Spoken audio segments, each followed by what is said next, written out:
جان رکھو کہ دنیا کی زندگی محض کھیل اور تماشا اور زینت و آرائش اور تمہارے آپس میں فخر و ستائش اور مال و اولاد کی ایک دوسرے سے زیادہ طلب و خواہش ہے۔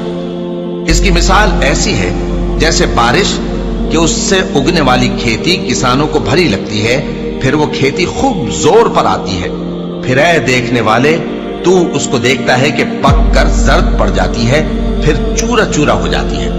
اور آخرت میں کافروں کے لیے عذاب شدید اور مومنوں کے لیے اللہ کی طرف سے بخشش اور خوشنودی ہے۔ اور دنیا کی زندگی تو دھوکے کا سامان ہے۔ بندو اپنے پروردگار کی بخشش کی طرف اور جنت کی طرف لپکو جس کا عرض آسمان اور زمین کے عرض کا سا ہے، اور وہ ان لوگوں کے لیے تیار کی گئی ہے جو اللہ پر اور اس کے پیغمبروں پر ایمان لائے ہیں۔ یہ اللہ کا فضل ہے، جسے چاہے عطا فرمائے، اور اللہ بڑے فضل کا مالک ہے۔